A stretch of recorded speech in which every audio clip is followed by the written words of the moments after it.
The National Prosecuting Authority is currently briefing the Standing Committee on Public Accounts. The NPA is providing an update on cases that were referred to it by the SIU.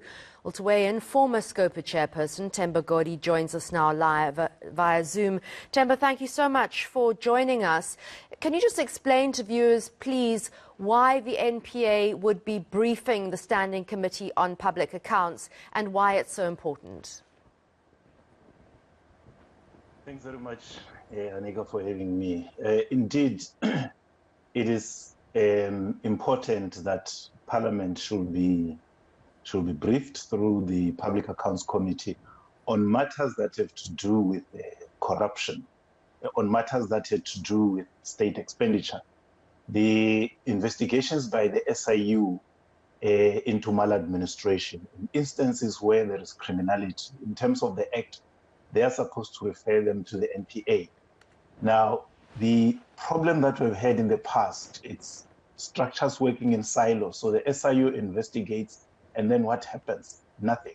So I think this briefing by the NPA is trying to say the SIU has investigated, they've passed it over to us. What are we going to do about it? Because what we do with information, with reports, has always been the problem. So indeed, this is very important. And I think the remarks that Ms. Batoy made are very, very important and very critical going forward. What does Scopa do with the information given to it by the NPA?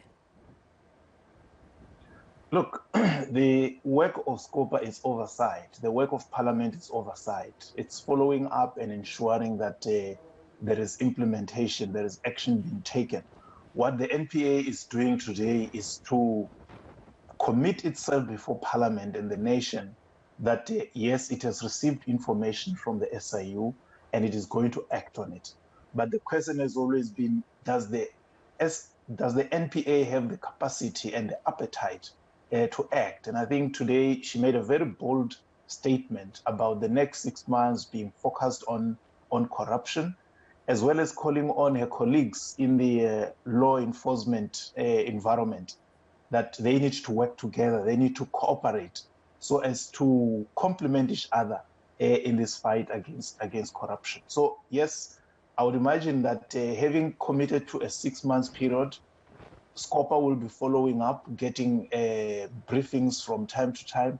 And within that period of 6 months, they must be able to come back and say, well, this is what you committed. Let's look how many cases have been taken up, at what stage of prosecution are they, and what are our prospects, so that the public can start to see that there is indeed tangible, sustainable action against the corrupt who have up to now acted almost with impunity. That brings me to my next question, and it's perhaps a personal one and one that I've always thought about. I remember sitting in those committees with you when we were really at the coalface of state capture, when Eskom CEOs were brought before Scopa. Remember Dudu Myeni refusing to appear on several occasions on behalf of SAA.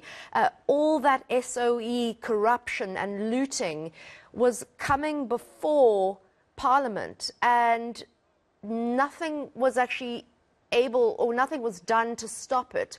What was it like for you, sitting as a chairperson, seeing this actually all unfold, perhaps more so than many others?